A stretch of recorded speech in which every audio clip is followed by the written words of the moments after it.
Assalamualaikum warahmatullahi wabarakatuh. Baiklah, pada pertemuan kali ini saya akan membahas masalah konsep atau fisiologi kehamilan pada seorang wanita. Untuk terjadinya suatu kehamilan pada seorang wanita, ini memang secara konsep atau secara fisiologi itu ada 4 poin atau 4 aspek atau 4 hal ya yang memang harus ada. Kalau salah satu dari 4 hal ini atau 4 poin ini tidak ada, maka tidak akan terjadi fisiologi kehamilan. Nah, yang pertama adalah adanya proses ovulasi. Materi yang kemarin itu atau video yang kemarin kita udah membahas tentang ovulasi, tentang menstruasi, begitu ya, pada saat menjelaskan masalah anatomi panggul, review anatomi panggul dan seterusnya. Nah, ini ovulasi kita tahu terjadi pada stadium proliferasi atau stadium yang kedua pada fase menstruasi, yaitu utamanya pada hari ke-14. Nah, ini nanti dihasilkan oleh ovarium atau diproduksi oleh salah satu dari ovarium, karena kita mempunyai 2, cuma memang sebagian besar itu hanya satu ovarium saja yang mampu memproduksi ovum. Nah, ini nanti ovum itu akan dibawa kemana, itu akan didorong dibawa nanti oleh fimbra, juga oleh cairan-cairan yang ada di sepanjang lumen fimbre itu untuk dibawa masuk ke ambularis tuba ya. Nah, ini nanti kalau ada proses proses hubungan dengan pasangan, sehingga ada disemprotkan atau diejakulasikan sperma masuk melalui liang vagina lalu menyusuri lumen atau kafum uterus ya, lalu tinggal menuju ke ambularis tuba. Apakah ambula yang kanan atau ambularis yang kiri? Nah, itu nanti untuk membuahi si spermatozoa tadi itu akan membuahi atau mencari ovum. Nah, kalau terjadi pembuahan atau bertemunya spermatozoa dan ovum, itulah yang disebut sebagai proses konsepsi. Nah, awal mulanya saya menjelaskan ovulasi, sehingga kalau ada ovum dibuahi nanti menjadi proses konsepsi atau proses fertilisasi, sehingga memang unsur atau komponen yang sangat penting ya, poin yang sangat penting yang berikutnya setelah ovulasi adalah konsepsi tadi gitu. Nah, karena nanti memang proses kehamilan terjadi itu satu harus ada ovulasi yang nanti akan menghasilkan ada ovum, lalu ovum itu akan dibuahi oleh spermatozoa. Nah, itu proses pembuahan tersebut itulah yang disebut sebagai proses konsepsi atau proses fertilisasi atau proses kehamilan gitu ya. Nah, di mana nanti itu kan terjadi di ambula tuba atau ambularis tuba, di mana formulasinya itu kita sebut sebagai sigot formulasinya. Nah, proses pertemuannya tadi itu antara spermatozoa dengan ovum disebut sebagai proses konsepsi atau fertilisasi atau pembuahan. Ternyata formulasi sigot itu tuh harus migrasi ya, ini atau harus pindah. Ini merupakan poin yang berikutnya untuk menentukan proses kehamilan. Poin yang kedua atau yang ketiga ini adalah migrasi. Jadi ada ovulasi, ada konsepsi, lalu ada migrasi. Migrasi kemana sigot ini? Nah, migrasi adalah masuk menyusuri lumen salping atau lumen tuba falopi sambil melakukan pembelahan. Sebenarnya nanti ada videonya tersendiri yang membahas masalah fisiologi kehamilan ini ya.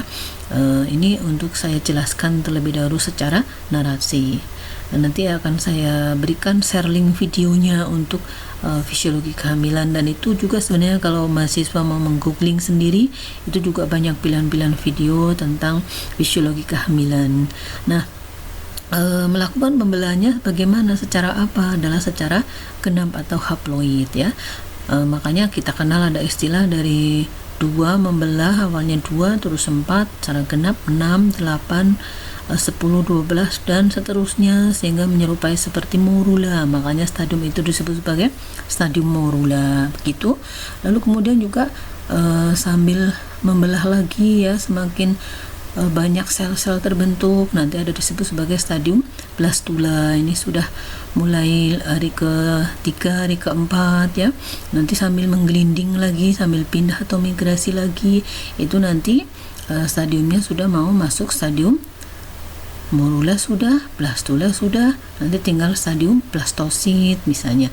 Kalau sudah masuk ke stadium blastosit ini udah mau masuk ke cavum uterus ya, dan itu nanti bentuk sel-sel dari sikot itu beserta pembelahannya itu udah semakin kompleks, semakin lengkap ya, dan itu nanti bagian lapisan luarnya pada stadium blastokis atau blastosit itu, ini sudah mau hari ke-5 atau hari ke-6, itu dilapisi oleh yang namanya trofoblast.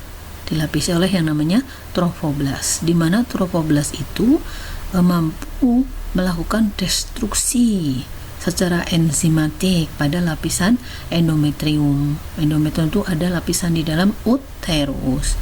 Nah, kadang-kadang saking kerasnya pada saat nidasi atau menempelkan dirinya ini dari sikot ini ya pada stadium blastosit tadi, dengan kemampuan trofoblastnya untuk merusak atau mendestruksi lapisan endometrium itu sampai mengeluarkan bercak darah. Itu yang disebut sebagai tanda Hartmann. Tapi tidak semuanya memang, dan ini hanya persentase sangat kecil, tetapi sampai apabila menimbulkan bercak perdarahan padahal wanita itu sedang tidak mens, itu memang kadang-kadang ada yang sampai timbul bercak perdarahan, itu disebut sebagai tanda Hartmann. Nah, nanti lapisan atau bagian dari sikot yang bagaimana yang harusnya memang melakukan nidasi atau implantasi gitu ya. Nah, ini kan poin yang keempat adalah nidasi itu sendiri, yang implantasi di lapisan endometrium. Jadi saya ulangi sekali lagi. Pertama, harus ada komponen ovulasi, nomor 2 harus ada konsepsi, nomor 3 harus migrasi. Migrasinya juga harus kembali masuk ke masuknya itu migrasi, pindahnya adalah mau mencari cavum uterus, terutama lapisan endometrium, untuk nidasi atau implantasi atau menempelkan atau menanamkan sikot itu.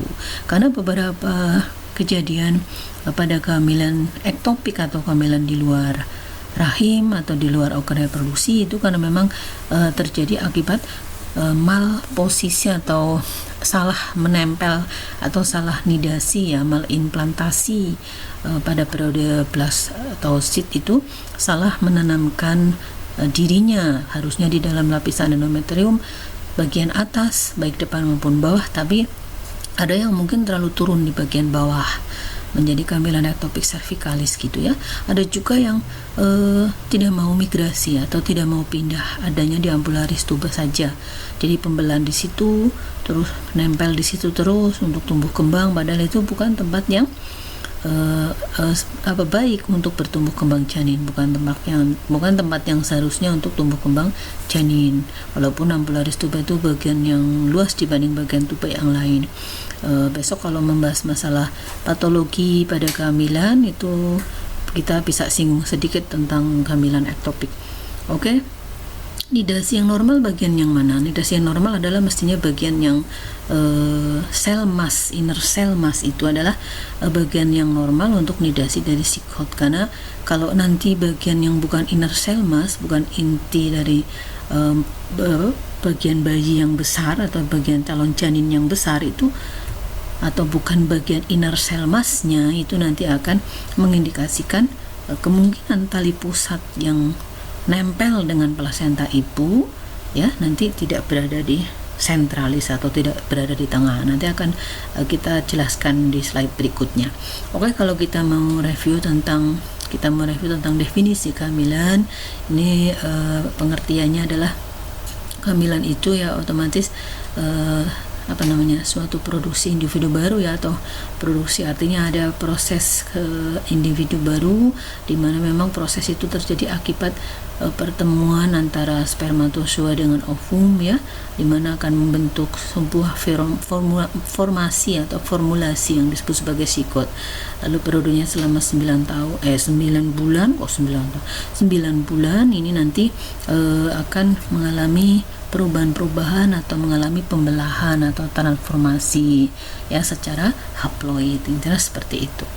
Oke, kemudian kita perlu tahu tentang sperma yang normal itu bentuknya harus seperti apa. Oke, ini untuk secara anatomi sperma itu yang bagian atas adalah kepala atau caput, lalu ada leher, ada ekor. Nah, memang untuk sperma yang normal salah satu bentuk anatominya itu harus mempunyai ekor yang panjang, karena dengan ekor yang panjang diharapkan nanti dia mampu untuk lari kencang dengan mau untuk lari dengan menyusuri kemana, lari kemana, mau lomba dengan siapa ya, itu memang nanti berjuta-juta sperma misalnya katakanlah dalam satu kali ejakulasi disemprotkan di liang vagina lah. Ini kalau untuk seorang wanita mengharapkan terjadinya kehamilan lah, ini diharapkan bahwa sperma itu harus mempunyai kualitas yang baik dari anatominya dan dari kemampuan untuk bertahan, untuk lari ya, untuk menyusuri liang vagina, terus juga cavum uteri, terus juga lumen tuba untuk mencapai ambularis tuba gitu.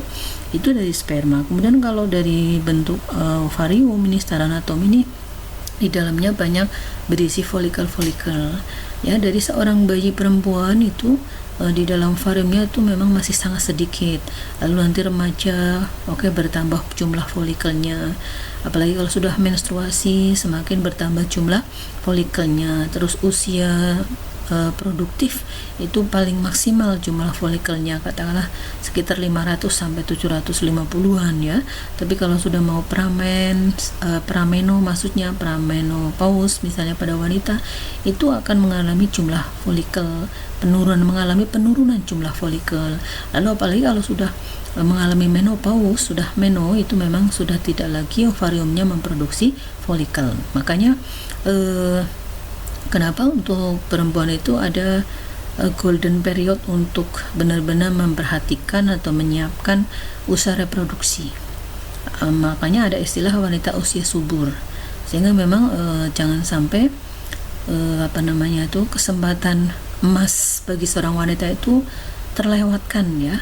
Artinya masa-masa subur, masa keemasan itu memang ada batasannya bagi seorang wanita, karena itu tadi kita mengingat masalah folikel ya, jumlah folikel yang ada di ovarium, di mana folikel-folikel ini nanti kan akan dijadikan folikel yang masak atau yang matang atau yang degraf.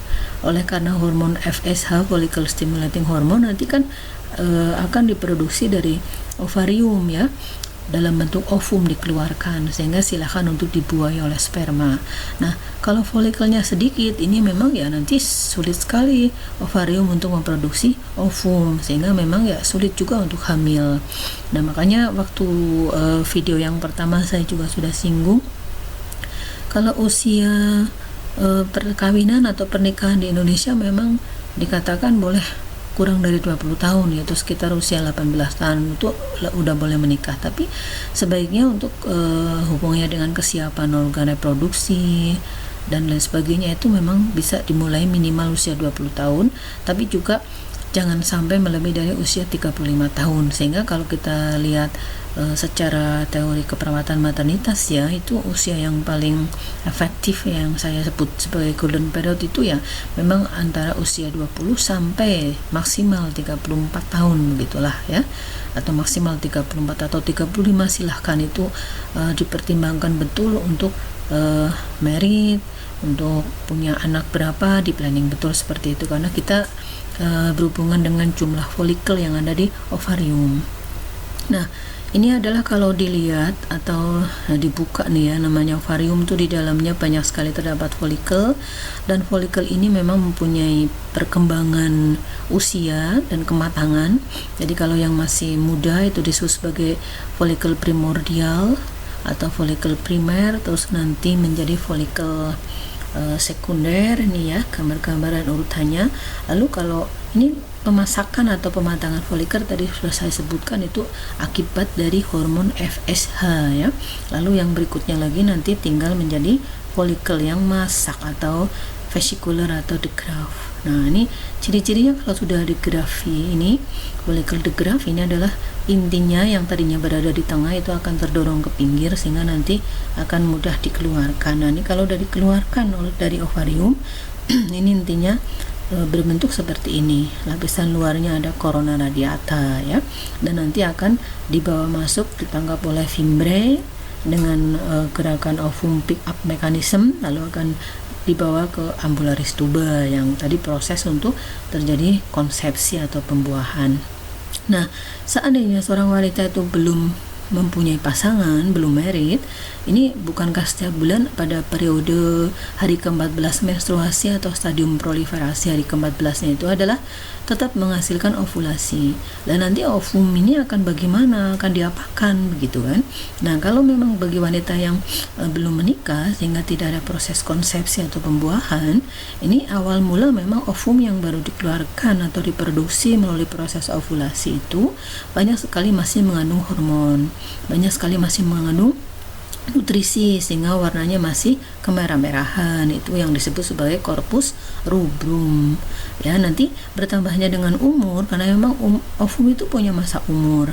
Udah ada di ambularis tuba awal hari pertama misalnya masih rubrum, lalu setelah itu nanti berkurang kandungan hormon dan nutrisinya sehingga dari corpus rubrum berwarna merah akan kurang warnanya menjadi kekuning-kuningan, lalu disebut sebagai corpus luteum. Nah, seandainya pada saat corpus luteum ini terjadi proses pembuahan atau konsepsi atau fertilisasi, itu disebutlah sebagai corpus luteum gravidarum kalau ada proses pembuahan. Tapi kalau tidak, dari corpus luteum itu memang akan semakin berkurang nutrisinya, akan berkurang hormonnya sehingga semakin pucat warnanya. Akhirnya disebutlah sebagai corpus albican ya. Awalnya dari corpus rubrum, lalu corpus luteum, lalu mengalami degenerasi ya, itu menjadi corpus albican, pucat keputih-putihan sehingga akhirnya setelah itu ya mengalami reabsorpsi ya atau obituari udah. Jadi tidak ada penimbunan ovum pada wanita yang memang belum menikah, itu tidak ada karena memang mengalami proses degenerasi atau degenerating ya, corpus luteum albican khususnya. Oke, kemudian ini penjelasannya sudah ada nih, ada degenerating corpus luteum dalam kurung corpus albican. Jadi memang tidak ada lagi penumpukan. Tadi tidak usah khawatir kalau belum menikah nanti ovum yang dihasilkan tiap bulan itu ditumpuk di mana ya, itu tidak ada. Oke, untuk ovarium seperti itu. Terus kemudian ya ini gambaran yang lain lagi untuk proses pemasakan dari ovum atau folikel untuk sampai nanti mengalami ovulasi, dan juga nanti perkembangan setelah ovum keluar itu ya, itu dari ovarium atau tadi proses ovulasi dari mulai corpus rubrum, dari mulai corpus rubrum menjadi corpus luteum lalu menjadi corpus albican dan mengalami degenerasi. Ini perkembangannya seperti ini. Untuk lebih jelasnya lagi ya, semoga bisa memberi gambaran. Oke, ini beberapa gambaran folikel ya. Kalau kita lihat tuh menyerupai seperti buah anggur ya. Lalu yang putih-putihan yang sudah sebagai corpus albican ya, yang sudah pucat, yang sudah mengalami degenerasi. Adapun kalau yang masih kemerah-merahan ya itu yang disebut sebagai corpus rubrum. Kalau yang sudah agak kuning-kuningan namanya corpus luteum. Ya, ini gambaran yang lain lagi. Oke, kemudian selanjutnya adalah konsepsi itu sendiri. Konsepsi itu apa? Kalau di depan tadi bahwa 4 komponen penting yang memang menentukan fisiologi kehamilan. Yang pertama kan harus ada ovulasi, itu sudah. Lalu kemudian kedua adalah konsepsi. Ini mudah sekali untuk diingat ya. Konsepsi adalah proses bertemunya spermatozoa dan ovum. Di mana tempat bertemunya atau di mana tempat proses konsepsi itu berlangsung atau fertilisasi itu berlangsung adalah di ambularis tuba. Nah, formulasinya atau formasinya itu disebut sebagai sigot. Lalu sigot itu akan mengalami pembelahan secara haploid atau secara genap. dari 2, 4, 6, 8, 10, 12 dan seterusnya. Makanya pada stadium awal itu disebut sebagai stadium morula karena memang terdiri dari pembelahan secara genap. Dari morula nanti tambah lagi kan, dia akan banyak terbentuk sel-sel, terbentuk ruang-ruang ya, akan menjadi calon bagian dari janin ya. Dalam proses pembelahan itu menjadi stadium blastula. Setelah itu nanti akan meningkat lagi dari blastula menjadi stadium blastokis yang tadi saya sebutkan. Oke, ini proses bagaimana sperma ya, ini akan berupaya untuk masuk menembus corona radiata yang memang mencari stoma dari corona radiata, dari ovum ya, yang ada di ambularis tuba. Karena tadi saya katakan satu kali ejakulasi, banyak sekali ejakulasi itu dari seorang suami menghasilkan sperma, dan memang hanya satu sperma saja yang mempunyai kekuatan atau kemampuan untuk menembus corona radiata ya. Bagaimana kategori sperma yang demikian? Ini mesti larinya harus kencang. Tadi saya ingatkan bahwa ekor sperma yang panjang itu menentukan dia untuk mampu untuk lari kencang dibandingkan sperma yang lain. Lalu juga bagian caput atau bagian kepala dari sperma itu adalah banyak mengandung DNA atau protein itu yang memang bagian akrosomal itu namanya ya, mampu menembus corona radiata, sehingga reaksinya disebut acrosomal reaction. Nah, nanti kalau sudah dia mampu untuk melakukan proses konsepsi itu hanya bagian kepala saja yang bisa masuk, dan sedangkan ekor sama leher itu ya, dari leher ke ekor itu ditinggal di luar, artinya tidak ikut masuk proses konsepsi, dan itu akan juga mengalami degenerasi sendiri. Nah, kemudian ya ini gambaran yang lain. Selanjutnya ya ini juga gambaran yang lain, event leading to fertilization ya. Saya ulang kembali penjelasannya, tadi ada saya sebutkan sudah acrosomal reaction ya, seperti ini proses bagaimana upaya sperma itu untuk menembus corona radiata dari ovum ya. Oke, nanti terlepas ini semua ada videonya sebenarnya ya, yang memang akan saya harapkan bisa memberi gambaran lebih jelas lagi terhadap proses kehamilan secara fisiologi. Oke, selanjutnya slide selanjutnya adalah proses pembelahan. Tadi juga saya sudah coba berulang kali untuk menjelaskan bahwa setelah formulasinya menjadi sigot, lalu dia akan mengalami pembelahan secara genap atau haploid ya, dari 2, 6, 8, 10 dan seterusnya, dan pada stadium ini disebut sebagai stadium morula ya. Ini katakanlah ini udah mulai hari ketiga seperti itu. Lalu nanti ruang-ruang udah mulai banyak terbentuk ya, terus sel-sel juga banyak sekali sudah mulai terbentuk melalui proses pembelahan tadi. Ini yang sudah masuk dalam stadium blastula. Lalu kalau sudah lapisan luar dari blastula dikelilingi oleh trophoblast, itu yang sudah masuk dalam stadium blastokis. Nah, kalau sudah masuk ke ruang uterus untuk nidasi atau implantasi ya, blastokis tadi ini memang oleh kemampuan trophoblast itu akan nempel dia atau nidasi atau mendestruksi lapisan endometrium. Dan nidasi atau implantasi yang normal adalah bagian inner cell mass-nya dari sigot atau dari trophoblast tadi. Lalu di mana tempat nidasi yang normal juga itu adalah di bagian atas, baik di depan maupun di belakang dari uterus ya, tapi adalah bagian yang atas. Karena kalau nanti nidasinya tidak di bagian atas, terlalu ke bawah mendekati serviks, itu masuk dalam kategori kehamilan cervicalis, ectopic cervicalis maksudnya. Nah, apalagi kalau nidasi atau implantasinya itu tidak berada di dalam kafum uterus, tapi di luar kafum uterus, itu yang masuk dalam kehamilan ektopik. Ada yang dia berhenti atau macet nih ya di interstitialis tuba. Ada mungkin yang berhenti, tidak bisa lagi pindah atau migrasi di ismusnya. Ada juga yang pembelahannya di ambularis, tapi juga Jadi artinya pembuahan di ambularis, pembelahannya juga di ambularis, setelah itu nggak mau pindah lagi kemana-mana.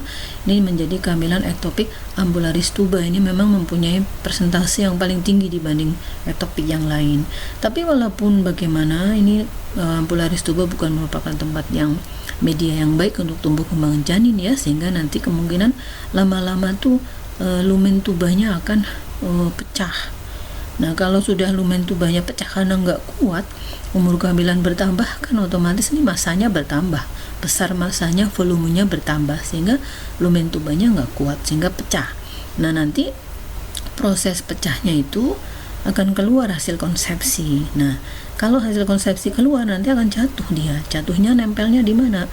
Mungkin di rongga peritoneum, sehingga ada istilah kehamilan ektopik abdominal primer, ada yang sekunder. Kalau yang primer itu memang dari awal mula dia pindahnya tidak langsung masuk menyusuri lumen tuba menuju uterus, tapi malah turun ke bawah ya, menjadi fimbralis tuba. Lalu tidak lagi nempel di fimbrae, tapi jatuhnya di peritoneum atau di abdominal, itu sebagai ektopik abdominal primer. Tapi kalau yang sekunder, ektopik abdominal sekunder itu memang biasanya diawali dari kehamilan ektopik ambularis tuba yang pecah, begitu. Oke, itu penjelasan tentang bagaimana proses migrasi, proses pindahnya, pembelahan dari sikot, dari morula, blastula, blastokis, dan juga sampai dengan proses nidasi. Jadi antara kehamilan yang normal dengan kehamilan yang ektopik itu sangat berbeda sekali. Oke, ini gambarnya yang lain juga saya harapkan bisa memberikan deskripsi yang lebih jelas lagi bagi mahasiswa. Di sini dikatakan ya, berulang kali ini sama penjelasannya, ovarium yang menghasilkan ovum, lalu ovum akan dibawa masuk ya, didorong oleh fimbrae dengan gerakan ovum pick up mechanism, lalu didorong juga oleh cairan juga rambut-rambut yang ada di sepanjang lumen tuba, dibawa masuknya kemana? Ke bagian ambularis tuba untuk nanti menunggu proses pembuahan kalau memang sudah menikah sehingga ada sperma masuk. Kalau tidak, itu yang tadi saya katakan ovum yang baru keluar memang namanya corpus rubrum karena memang masih banyak mengandung hormon dan nutrisi. Nanti bertambah usia menjadi kekuning-kuningan. Corpus luteum itu kalau terjadi pembuahan atau konsepsi, itu menjadi corpus luteum gravidarum istilahnya. Nah, bertambah umur lagi dari warna kekuning-kuningan menjadi pucat keputihan sehingga disebut corpus albican, lalu semakin mengalami degenerasi sehingga akhirnya reabsorpsi, nggak ada lagi sudah yang mengalami obituari. Nah, namun kalau terjadi proses konsepsi tadi, ini memang harus migrasi atau harus pindah, tidak boleh melakukan pembelahan apalagi sampai nidasi di bagian ambularis tuba. Nah, pindahnya kemana yang normal? Yang betul nih ya, pindahnya adalah menyusuri kembali melalui lumen tuba yang lain, bagian-bagian tuba yang lain sampai masuk menyusuri masuk ke dalam kavum uterus. Nah, sambil migrasi atau sambil pindah, sambil melakukan pembelahan atau cleavage ya. Nah, ini udah ada hari-harinya. Dari mulai formulasi sikot, lalu membelah secara genap atau haploid, hari ke-1, hari ke-2, sampai hari ketiga lah, hari ke-4. Hari ketiga sampai hari ke-4 ini udah semakin banyak menggerombol seperti buah murbe. Makanya disebut sebagai stadium morula. Lalu nanti masuk lagi menyusuri lumen tuba bagian interstitialis tuba ini ya. Ini stadiumnya disebut sebagai stadium blastula.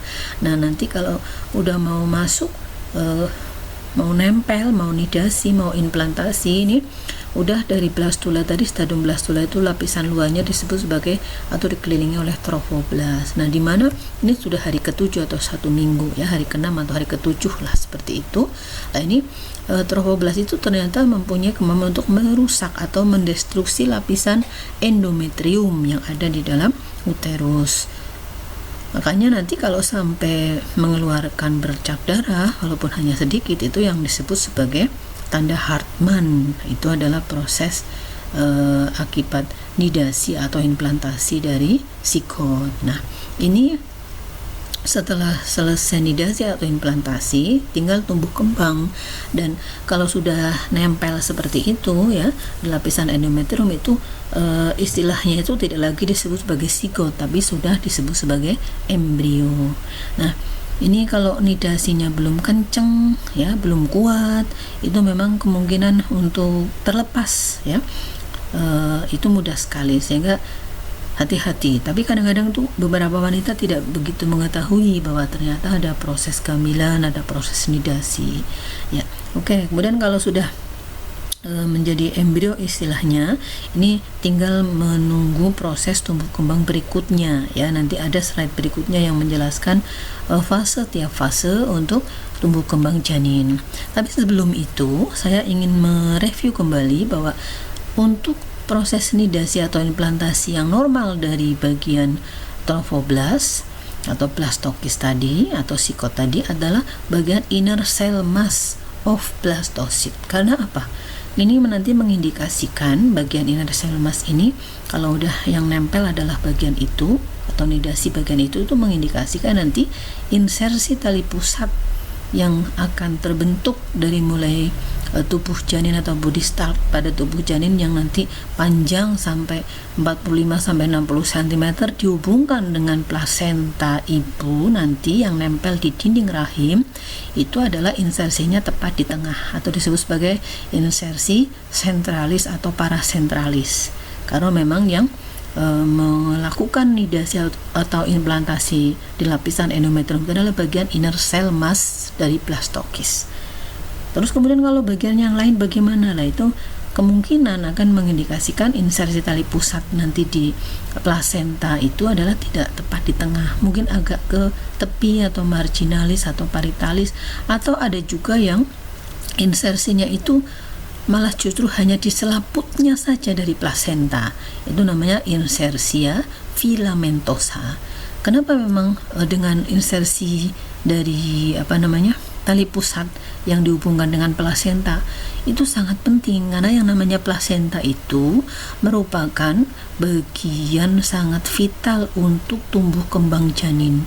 Plasenta itu fungsinya mempunyai fungsi yang luar biasa, terutama fungsi untuk oksigenasi, sirkulasi, nutrisi, ekskresi dan seterusnya, termasuk juga transfer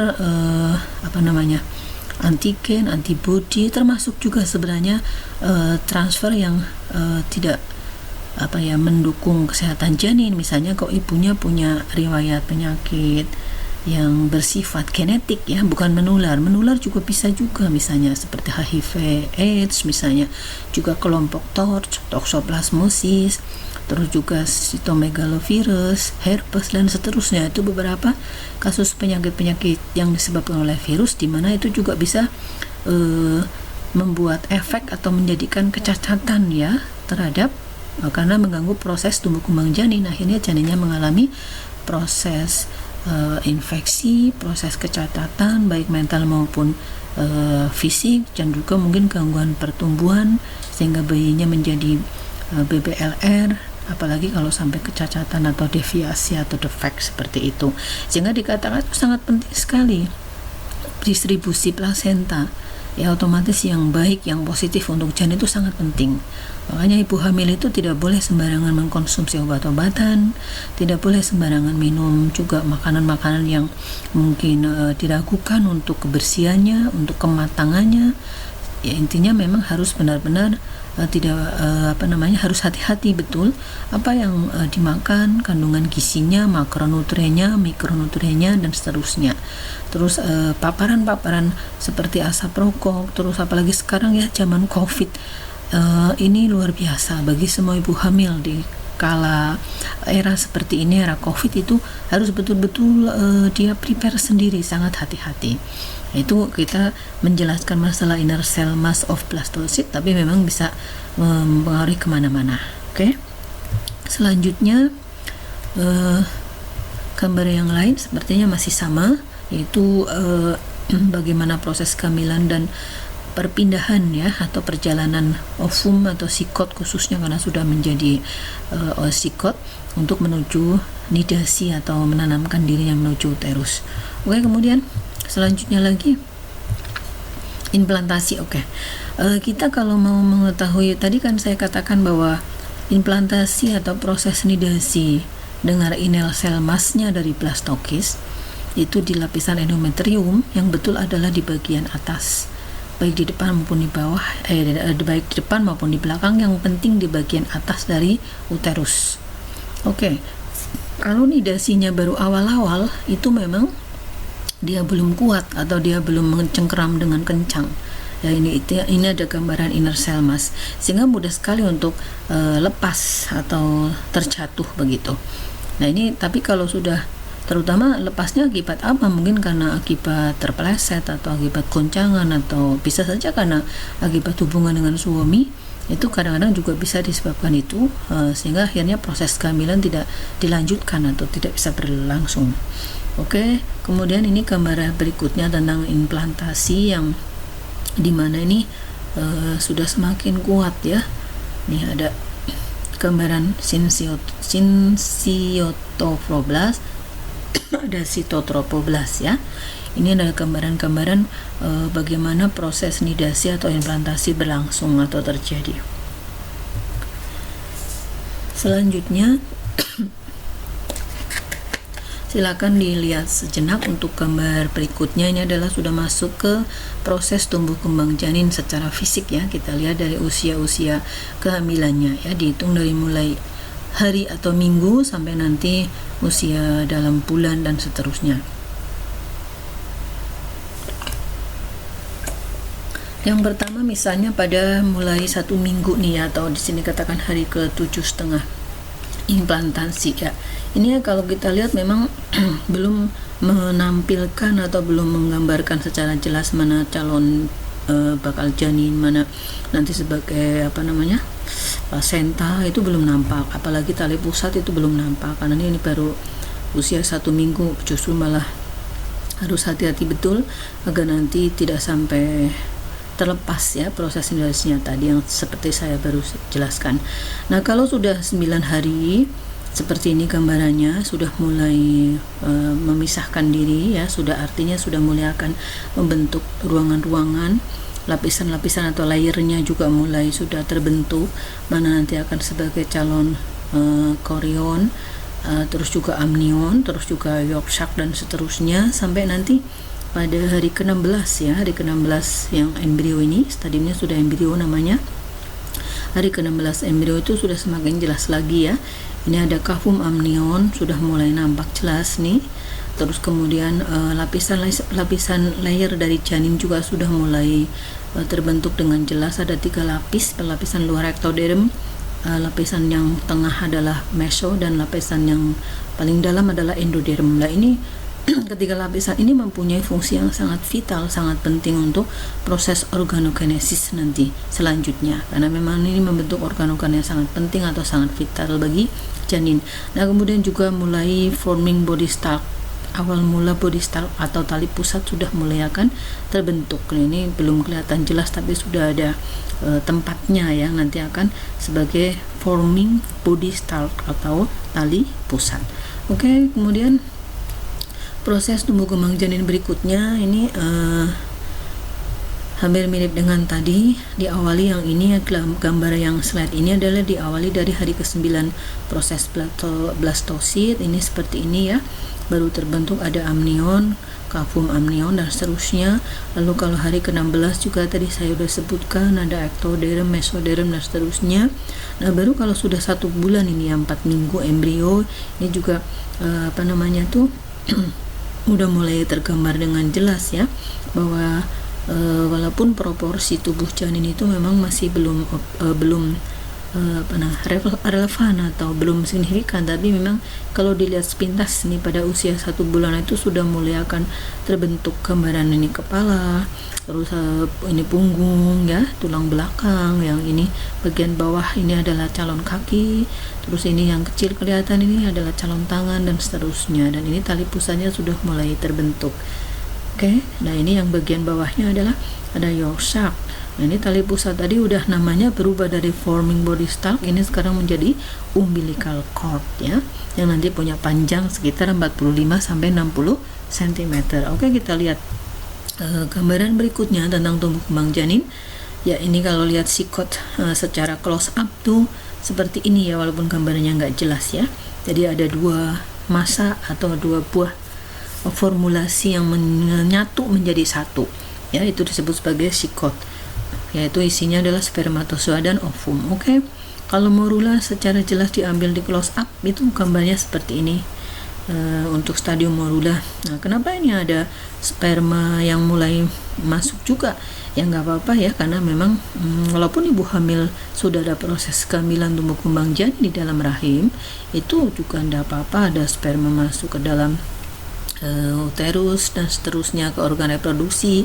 Yang jelas sudah tidak ada lagi terjadi proses konsepsi gitu ya, karena memang udah lapisan-lapisannya udah berbeda lagi, tidak ada lagi corona radiata dan seterusnya. Jadi ovarium sudah tidak ada lagi menghasilkan ovum kalau ibu itu sudah mengalami proses kehamilan dengan sendirinya. Oke, kalau melihat blastula secara close up, ini stadium blastula ya, seperti ini. Tadi kan setelah morula adalah blastula, ini bentuknya atau gambarnya itu secara close up seperti ini. Oke, ini hanya untuk sekedar memperjelas gambaran saja bagi mahasiswa semua. Ya, ini akibat pembelahan atau grastulasi pada stadium blastula seperti ini bentuknya. Nanti ini yang bagian tengah itu akan mengalami elongated ya, memenuhi semua rongga, itu proses dari grastulasi atau cleavage atau pembelahan ya. Ini gambarnya seperti ini, yang mana sebenarnya bahwa bagian dari perkembangan dan pembelahan janin atau organogenesis janin itu awal mulanya seperti ini ya. Ini lapisan atau layer yang saya katakan tadi di awal sangat penting sekali, akan membentuk atau proses organogenesis dari janin. Ectoderm akan membentuk organ-organ apa saja, terus mesoderm, terus endoderm, dan seterusnya. Nanti ada bagian-bagian tersendiri dan bagian itu tidak akan tertukar fungsinya. Oke, berikutnya yang blastosit. Kalau di close up secara ini nih pada minggu ketiga punya diameter 0,1 sampai 0,2 mm. Ya, ini tulang belakang masih belum tertutup dengan sempurna sehingga masih terlihat, kita bisa lihat seperti ini ya. Matanya atau calon telinga juga masih belum proporsional sama sekali. Oke, itu baru minggu ketiga. Embrio minggu keempat ini juga belum proporsional. Kemudian karakteristik yang khas di sini apa? Yaitu adanya HCG yang masih positif. Apa itu HCG? HCG adalah hormon chorionic gonadotropin.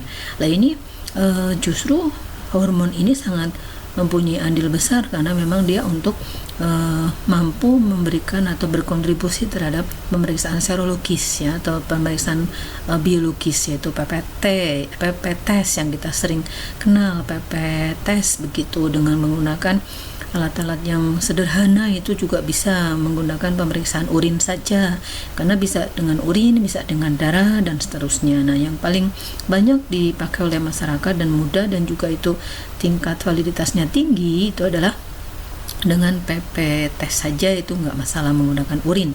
Nah, artinya begini, pada kehamilan yang normal fisiologis, produksi HCG itu oleh siapa? Oleh plasenta. Dan ini diproduksi akan normal sampai dengan plasenta terbentuk sempurna, yaitu sekitar 16 minggu. Nah, berarti kalau dihitung dengan usia kehamilan, kira-kira sampai usia berapa bulan atau berapa hari ya HCG itu terbentuk, atau kalau dilakukan PP test itu akan hasilnya positif terus tuh ibu hamil. Sekitar menurut teori itu sampai hari ke-100 atau sekitar 3 bulanan lah, seperti itu. Namun kalau sudah lebih lewat dari 3 bulan, udah mau masuk trimester 2, apalagi trimester 3, kalau dilakukan PP test itu mestinya sudah tidak positif lagi. Berarti artinya kandungan HCG-nya itu sudah mulai menurun, sudah rendah dan tidak ada tergambar atau tidak lagi berkontribusi terhadap hasil PP test, sehingga harusnya negatif. Nah, pada beberapa kondisi kehamilan yang patologis justru seperti kehamilan molahidatidosa misalnya ya, itu justru kadar HCG itu meningkat, kadar HCG itu tinggi ya, sehingga memang kalau dilakukan PP test itu akan positif terus. Nah, itu memang salah satu karakteristik dari kehamilan mola. Mola artinya adalah, atau molahidatidosa lengkapnya adalah bahwa justru terjadi akibat proliferasi yang bersifat degeneratif secara mikroskopik ya, artinya folikulis janin itu mengalami proliferasi, perkembangan dan pertumbuhan sel yang berlebihan. Itu tidak lagi membentuk tubuh janin atau calon tubuh janin. Jadi proses organogenesisnya itu tidak terjadi itu pada kehamilan mola, sehingga tidak ada gambaran janin kalau dilihat secara USG. Nah, itu terus artinya isinya apa? Isinya hanya gelembung-gelembung cairan saja. Ya, seperti buah anggur, menggerombol seperti buah anggur. Makanya kehamilan mola hidatidosa itu di masyarakat awam juga disebutnya sebagai kehamilan anggur, karena memang di dalamnya tidak tergambar adanya badan atau kerangka janin, tapi hanya gelembung-gelembung udara, gelembung cairan, terutama adalah gelembung-gelembung yang berisi cairan yang memang banyak sekali menyerupai seperti buah anggur. Itu kehamilan mola, itu kadar HCG-nya akan tinggi itu. Tapi kalau fisiologis tidak, karena memang kemampuan plasenta untuk menghasilkan hormon HCG itu juga tidak sampai 9 bulan itu produksi HCG-nya terus, itu tidak, tapi rata-rata adalah sampai usia kehamilan 100 hari itu, nanti setelah itu berhenti, tidak lagi diproduksi hormon chorionic gonadotropin.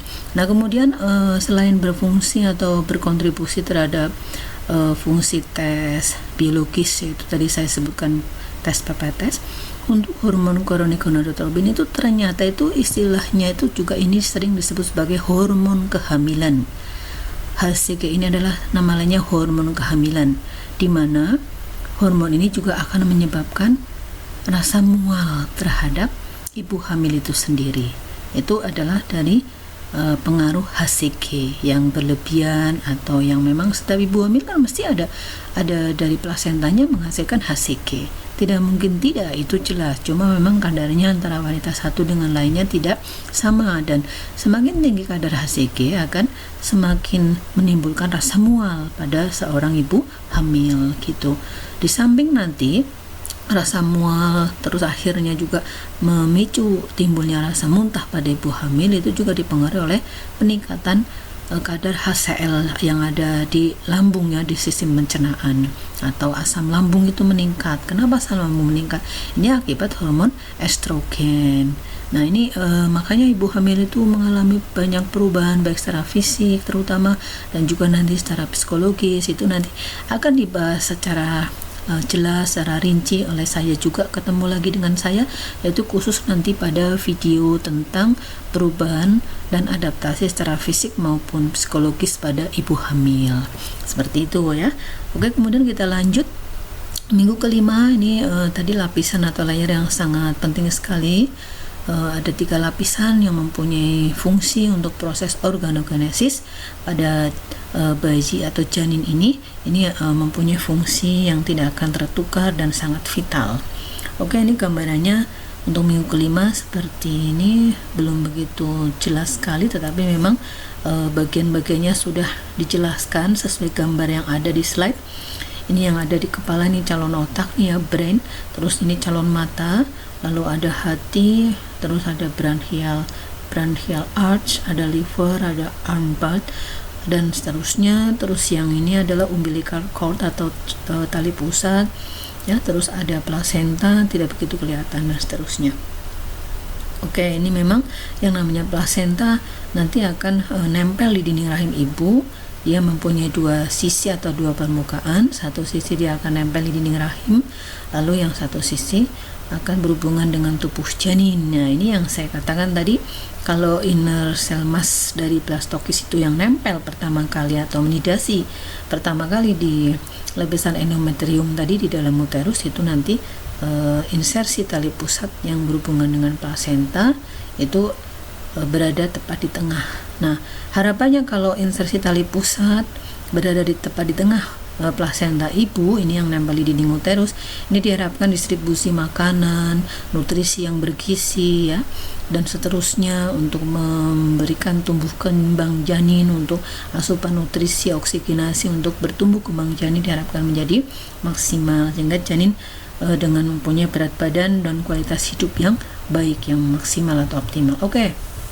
Untuk slide ini yang sekarang adalah tentang lapisan ektoderm, ada lapisan mesoderm, ada lapisan endoderm. Nah, ternyata ektoderm ini mempunyai fungsi, ini lapisan yang paling luar ya dari bagian perkembangan janin, tumbuh kembang janin. Ini adalah dia berkontribusi untuk membentuk sistem saraf atau the nervous system, terus juga epidermis, dan juga ada sweat glands atau kelenjar keringat. Ini dibentuk oleh lapisan dari ektoderm janin. Lalu kemudian lapisan yang tengah atau mesoderm, dia akan berkontribusi untuk membentuk alat vital yang lain seperti sistem reproduksi, terus kidneys atau ginjal, muscle bone ya, terus muskuloskeletal ini nama lainnya, terus blood vessel atau pembuluh darah. Lalu kemudian yang paling bawah ya, yang dalam maksudnya, ini adalah endoderm, yaitu mempunyai kontribusi untuk pembentukan organ vital lain yang penting bagi perkembangan janin. Itu adalah sistem paru, terus liver, terus juga digestivus, dan juga beberapa kelenjar endokrin. Ini lapisan-lapisan yang luar biasa selama proses organogenesis janin atau tumbuh dan kembang janin atau tumbang janin ya. Oke, kita lanjut. Minggu ke-6 mempunyai diameter sekitar atau ukuran sekitar 2-4 mm. Jantung sudah bisa terdeteksi dengan baik. Ini otomatis menggunakan alat USG kalau minggu ke-6. Kalau menggunakan Linacs atau Doppler itu pada primigravida atau ibu hamil yang pertama biasanya bisa terdeteksi sekitar usia lebih dari 16 minggu ya, terdengar dengan jelas. Tapi kalau kurang dari 16 minggu, apalagi baru minggu ke-6 ini belum bisa mendengarkan dengan jelas untuk detak jantung janinnya. Oke, ada sistem respirasi, sistem digestivus juga sudah mulai terbentuk. Nah, ini proporsi atau penampilan dari janin sudah mulai terbentuk, artinya udah mulai jelas ya bahwa ini adalah nanti calon kepala janin dan mulai akan tumbuh rambut dan seterusnya ya. Ini ada tangan, ini ada mata, telinga, hidung, terus ini kaki ya, ini adalah tali pusat, dan plasentanya tidak terlihat ini di gambar ini. Oke, ini minggu ke-6 yang lain, ada slide yang lain. Lalu kemudian selanjutnya ya, ini juga seperti tadi yang gambar sebelumnya, ini minggu ke-7, dan ini berada di dalam kavum amnion. Ini ya, ada cairan amnionnya. Nah, ini nanti ikut mempengaruhi bagaimana proses persalinan berlangsung. Jadi memang nanti kalau kita bicara amnion itu pertemuan pada perubahan fisiologi ya, fisik maupun psikologis pada ibu hamil. Kita akan singgung juga cairan amnion itu yang normal berapa jumlah cairannya ya, berapa mililiter atau berapa cc. Oke, kita lanjutkan minggu ke-8, ukuran sekitar 14-20 mm. Ini ujung hidung, kelopak mata, lubang hidung juga, bibir, mulut serta lidah udah mulai terbentuk ya, terbentuk dengan baik atau mendekati sempurna nih ya. Oke, kemudian minggu ke-9 ukurannya udah mulai panjang juga, 22-30 mm. Beratnya udah mulai 4 gram, dan kalau diukur dengan Doppler tadi saya katakan itu sudah mulai bisa terdeteksi minggu 9. Lalu yang belum jelas, telinga bagian luar, jari tangan dan kaki itu sudah mulai terbentuk, mulai proporsinya sudah mulai terlihat ya, walaupun memang masih besar bagian kepalanya ya. Tangan juga masih kecil sama kaki, tapi memang sudah mulai menyerupai gambaran janin dengan jelas. Oke, kemudian minggu ke-10 seperti ini, semua organ vital ini dikatakan sudah mulai terbentuk dengan baik. Beratnya udah meningkat menjadi 7 gram, dan sel saraf itu udah lumayan banyak ya, udah terbentuk banyak sekitar 250.000 sel saraf. Terus kemudian minggu 11 gerakan sudah mulai positif, dirasakan ibunya ini yang nendang dan segala macam gitu ya. Minggu ke-12 tambah beratnya udah sampai 14 gram, terus panjang 63 mm misalnya. Bentuk muka mulai sempurna, tapi memang masih belum proporsional.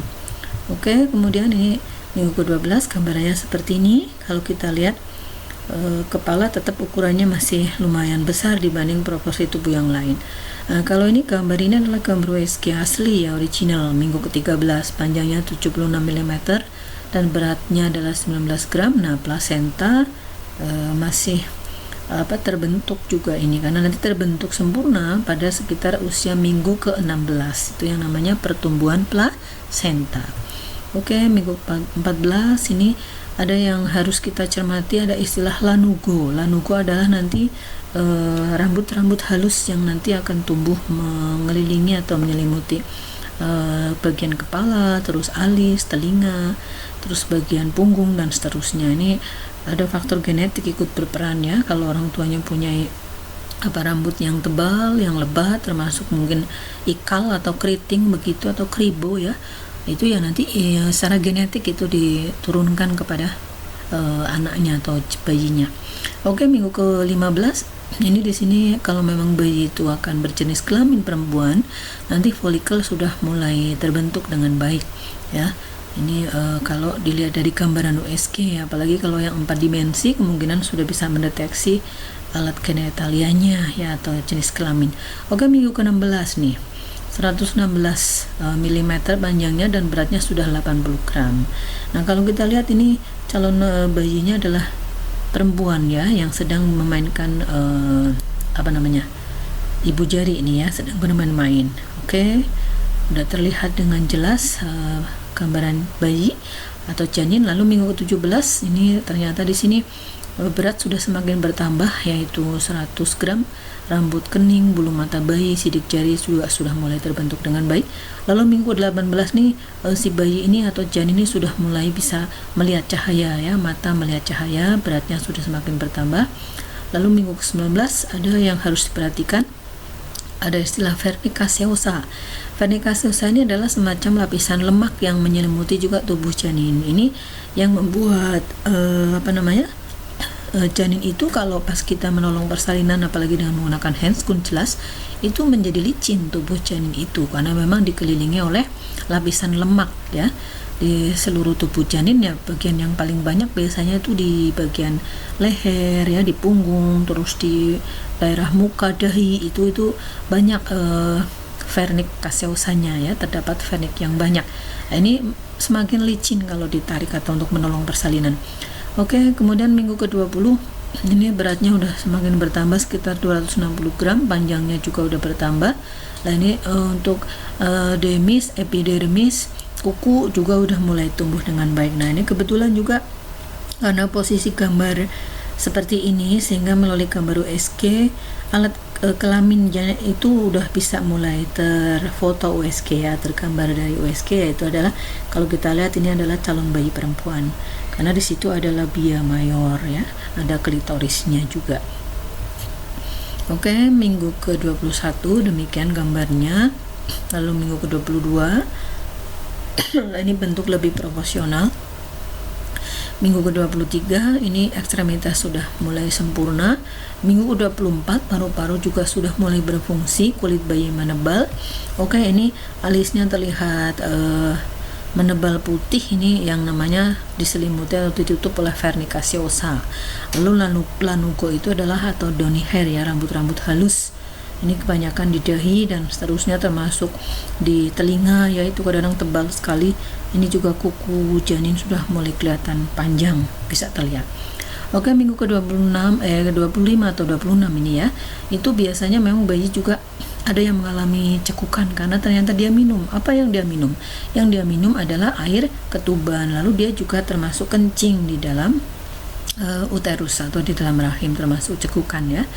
Ini kemudian minggu ke-26 berkedip, sudah mampu untuk berkedip si janin.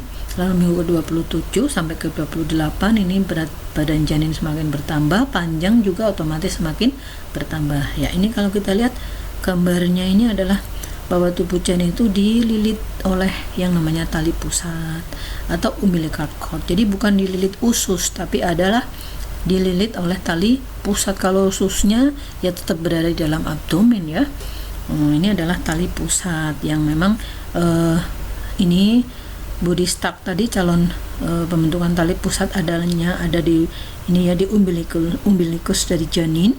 Lalu nanti ini berhubungan dengan siapa, berhubungan kemana? Yang normal panjang 45-60 cm adalah dengan plasenta yang menempel di dinding uterus gitu. Oke, sekarang kita review mengenai retroplasenta sedikit karena udah mulai tumbuh kembang dengan sempurna untuk janin atau bayi. Nah, artinya begini, di dalam proses sirkulasi dalam uterus atau tadi kita kenal sebagai sirkulasi retroplasenter untuk janin itu sebenarnya itu dia bisa hidup, bisa juga ikut makan ya, juga bisa menghirup udara atau oksigen misalnya. Itu dari mana? Ya, memperoleh nutrisi, memperoleh oksigenasi, termasuk juga mungkin beberapa virus yang memang terdistribusi dari plasenta ibu ke tubuh janin. Bagaimana proses terjadinya itu semua? Mari kita lihat bagaimana peredaran darah janin sebenarnya. Ini ditentukan oleh 4 poin atau 4 faktor yang sangat penting. Kita kenal ada istilahnya ductus venosus arantii. Ini ada di dalam hepar menuju vena cava inferior. Ini kita singkat menjadi DVA. Ductus venosus arantii. Lalu ada juga yang kedua foramen ovale. Ini terdapat di mana? Antara kedua atrium kanan dan kiri pada tubuh janin, foramen ovale ini ya. Nah, nanti saya jelaskan berikutnya untuk proses yang akan terjadi dengan foramen ovale ini mengalami apa begitu. Kemudian yang ketiga adalah ductus arteriosus putali atau DAB. Ini terdapat di mana? Antara arteri pulmonalis dengan aorta. Nanti akan menggantikan fungsi paru-paru sementara atau menggantikan juga fungsi jantung ya, atau arteri koronaria. Kalau paru-paru memang sudah bisa berfungsi, namun kalau arteri koroner itu memang belum bisa difungsikan dengan sempurna sebelum bayi itu dilahirkan. Pada umbilikus itu terdapat 1 vena dan 2 arteri umbilikalis janin. Oke. Sebelum melihat gambarnya, kita baca sepintas tentang sirkulasi retroplasenter. Jadi kita ingat bahwa plasenta yang nanti kalau setelah lahir itu akan ditimbang beratnya, akan diukur ya diameternya, akan dicek, dilihat kelengkapannya, selaputnya ya, juga kotilidon-kotilidonnya itu ternyata mempunyai fungsi yang sangat vital, sangat penting bagi pertumbuhan dan perkembangan janin. Nah, ini nanti semua makanan, nutrisi ya, terus juga oksigen dan lain sebagainya yang memang dikonsumsi oleh ibu itu akan dikirimkan atau didistribusi dari plasenta ya, melalui plasenta lewatnya ke tali pusat atau yang berhubungan dengan tubuh janin kan lewat tali pusat. Nah, tali pusat tadi kan dijelaskan melalui khususnya vena umbilikalis janin. Nah, ini yang harus kita perhatikan adalah bahwa kalau sistem sirkulasi atau peredaran darah pada orang dewasa, dalam hari ini adalah ibu, itu bahwa vena itu justru yang akan membawa darah hasil metabolisme atau sisa-sisa metabolisme yang berwarna biru kan. Kalau di anatomi itu di atlas itu warnanya biru, itu akan dibuang, akan dieskresikan. Dan kalau darah yang bersih yang banyak mengandung makanan dan seterusnya itu kan berwarna merah atau akan dibawa oleh arteri, itu kalau pada orang dewasa. Sedangkan pada janin dia memang masih tergantung fungsi sirkulasinya, itu malah terbalik. Kalau vena itu justru membawa darah yang bersih ya, darah yang banyak mengandung nutrisi, makanan, oksigen dan seterusnya.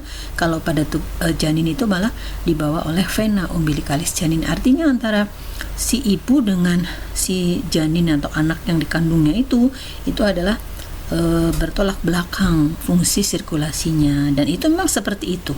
Itu untuk menghindari yang mengatur juga yang Maha Kuasa ya. Artinya memang tidak akan tercampur peredaran darah antara ibu dan anak atau bayi. Dan itu don't mix memang benar-benar, sehingga memang dalam sistem sirkulasi retroplasenter itu justru pada janin atau bayi itu darah yang banyak mengandung makanan, nutrisi, oksigen dan seterusnya itu dibawanya malah melalui vena umbilikalis. Nah, ini dibawa masuk akan menuju hepar. Nah, nanti kalau di hepar itu ada ductus venosus arantii ya.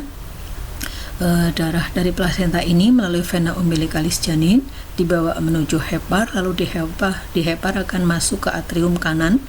Nah, siapa yang membantu untuk sampai dengan mencapai atrium kanan? Ini adalah DVA tadi, ductus venosus arantii. Nah, setelah di atrium kanan otomatis darah juga nanti akan bercampur dengan darah dari vena cava superior atau dari atas. Nah, lalu setelah dari atrium kanan tinggal masuk juga ke atrium kiri. Nah, kenapa ini masih bisa masuk antar atrium? Karena antara atrium kanan dan kiri terdapat yang namanya tadi foramen ovale, dan pada janin yang belum dilahirkan ini foramen ovalenya masih terbuka atau alias belum menutup. Ini kalau masih di dalam uterus atau masih dalam rahim, sehingga darah atrium kanan itu bisa bercampur ya ke atrium kiri.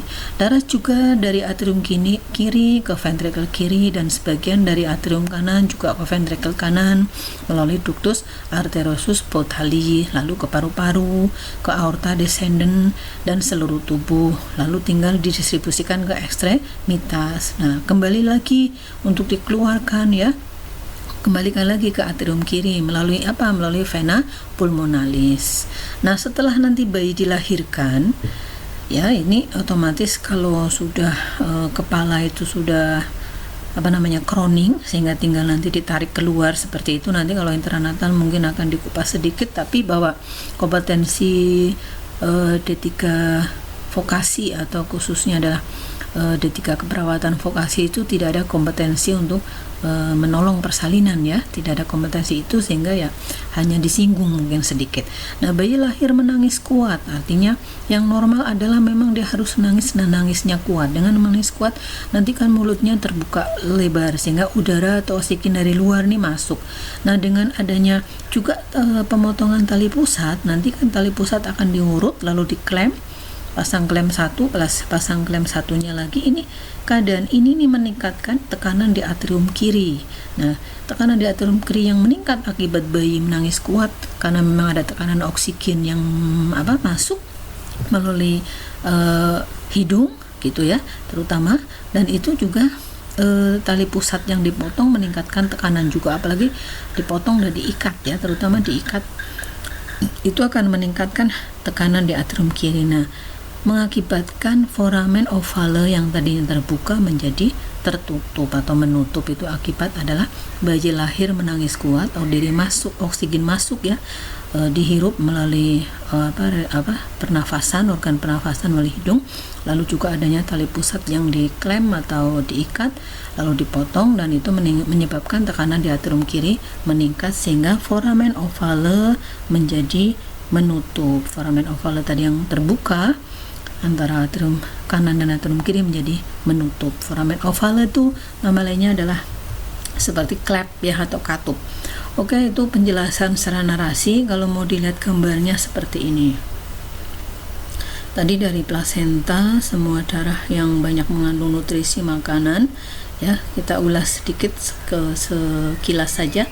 Di bawah masuk mau menyusuri tubuh janin itu adalah lewat vena umbilicalis janin, membawa darah dari plasenta.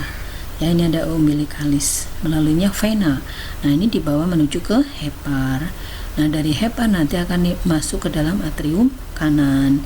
Nah, ini di dalam hepar ada ductus venosus arantii yang dia akan membantu ya distribusinya ke dalam atrium kanan, dan di dalam atrium kanan ini darah nanti akan bercampur antara darah dari vena cava inferior maupun dari vena cava superior.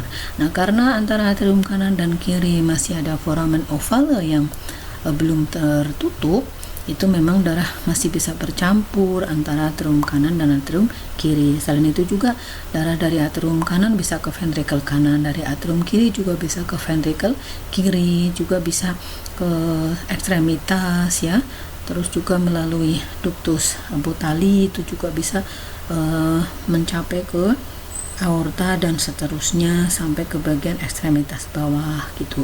Oke, kemudian kalau mau dikembalikan lagi ke plasenta, darah yang ada di tubuh janin melalui hasil ekskresi metabolisme, karena janin kan kita tahu tadi saya jelaskan bahwa janin dalam rahim itu ternyata juga minum air ketuban, terus dia juga kadangkala itu PAK atau mengeluarkan air kencing gitu ya, atau sampai cekukan seperti itu. Artinya memang ini metabolisme sudah mulai bekerja, terus ekskresi janin walaupun sedikit itu tetap ada yang dikeluarkan. Nah, ini nanti yang mengeluarkan adalah dari arteri umbilicalis janin untuk dikembalikan ke plasenta. Nah, Ingat bahwa arteri koronari itu memang belum berkembang dengan baik, belum berfungsi artinya dengan baik, dan makanya digantikan oleh yang namanya ductus Potali. Oke, ini adalah penjelasan tentang sirkulasi retroplasenter. Oke, ini gambaran tentang USG 3 dimensi maupun 4 dimensi. Mungkin saudara ada yang sudah mengetahui sebenarnya siapa sih yang dulu menemukan USG itu. Ini ternyata ditemukan oleh orang Jepang ya, dari Universitas Tokyo ya. Ini seorang peneliti pada tahun 92. Ini dikembangkan oleh Kazunori Baba. Itu yang memang menemukan USG. Semakin USG itu dimensinya semakin tinggi, resolusinya semakin baik, itu akan benar-benar bisa menampilkan ya gambaran yang real, yang jelas ya terhadap kondisi janin, baik secara fisik maupun secara mental. Itu juga sudah mulai bisa terdeteksi. Oke, ini gambar tentang proses kelahiran. Hanya sepintas saja bagaimana sih sebenarnya posisi janin atau attitude ya, atau sikap janin yang baik selama di dalam rahim untuk sampai menjelang proses persalinan. Ini seperti ini nih yang normal atau yang baik. Ini attitude-nya baik ya, attitude atau sikap. Jadi tangan itu sedekap ya, kaki juga menekuk dengan baik. Nah, ini yang namanya plasenta ya, ada tali pusat tadi saya katakan. Plasenta harus berada di belakangnya janin. Karena kalau plasenta berada di depan janin, dia akan menutupi jalan lahir. Nanti pas kalau membahas patologi mungkin kita bisa singgung sedikit. Nah, ini yang namanya insersi tali pusat tadi yang saya jelaskan. Ini kalau dilihat dari gambarnya, insersi tali pusat ini udah betul ini normal ya, berada di tengah-tengah, sehingga diharapkan distribusi nutrisi dan semua zat-zat yang dibutuhkan untuk tumbuh kembang janin diharapkan bisa didistribusikan dengan baik ya, melalui plasenta ibu, melalui vena tadi kan ada umbilical cord, tapi melalui vena umbilical cord janin gitu ya. Oke, kemudian ya ini gambaran yang lain lagi. Kemudian selanjutnya sudah mau selesai ya slide-nya. Ada gambaran simfisis pubis, ada gambaran sakrem, dimana nanti kalau janin sudah crowing, dalam posisi crowing mau dikeluarkan, itu nanti juga plasenta otomatis akan terlepas atau mengalami detaching placenta. Jadi nanti ibu itu harus mengedan sekali lagi, ada kontraksi uterus. Makanya untuk menjaga kontraksi itu nanti dalam proses persalinan itu biasanya diberikan 1 ampul suntikan oksitosin ya, untuk memberikan kontraksi biar plasenta atau kala uri itu, pelepasan plasenta itu lebih cepat lepasnya juga dengan sempurna, tidak banyak tersisa plasenta itu, karena itu bisa menimbulkan perdarahan kalau plasenta itu tidak terlepas dengan sempurna, atau detaching placenta yang tidak baik di kemudian hari bisa menimbulkan perdarahan ya. Atau juga tidak usah nunggu lama-lama nih, periode nifas itu bisa saja terjadi perdarahan postpartum atau hemorrhagic postpartum atau HPP. Oke, ini bentuk dari umbilical cord ya, dimana bayi atau janinnya itu sudah keluar. Oke, kalau ini adalah gambaran proses kelahiran atau childbirth yang sempurna ya, is complete, seperti ini ya. Yang namanya bayi menangis, begitu dilahirkan seperti ini, udara dihirup melalui rongga hidung dan seterusnya sampai nanti masuk ke jantung, sehingga tekanan atrium kiri jantung itu meningkat, lalu nanti ada penjepitan tali pusat berikut pemotongannya sehingga meningkatkan tekanan atrium kiri. Nah, hal tersebut itu akan menyebabkan foramen ovale menutup. Nah, yang perlu diperhatikan, beberapa kondisi ada kebocoran katup jantung atau klep jantung, itu memang bisa flashback ke belakang, bahwa kemungkinan foramen ovale pada saat proses kelahiran itu tidak menutup dengan sempurna. Nah, kenapa bisa tidak menutup dengan sempurna ya? Banyak faktor yang menyebabkan, karena makanya ada bayi dilahirkan dengan berat badan tidak memenuhi standar normal. Umur kehamilan juga ada kategori bayi prematur gitu kan, ada kategori bayi berat badan lahir rendah, ada kategori bayi belum cukup bulan dan seterusnya, sehingga beberapa kondisi itu menyebabkan bayi mengalami aspeksia misalnya, apalagi kalau aspeksia berat. Nah, itu memang menimbulkan kelainan-kelainan tersendiri nanti kalau setelah si anak tersebut atau bayi tersebut menjadi remaja atau menjadi anak-anak gitu ya. Oke, ini gambaran slide yang terakhir dari saya. Terima kasih atas perhatiannya, semoga bermanfaat, dan kalau ada yang perlu ditanyakan atau diklarifikasi silakan untuk masuk ke tugas diskusi atau diskusi kelas ya, itu di Google Classroom yang sudah disediakan, yaitu Google Classroom tentang mata kuliah keperawatan maternitas. Saya akhiri. Wassalamualaikum warahmatullahi wabarakatuh.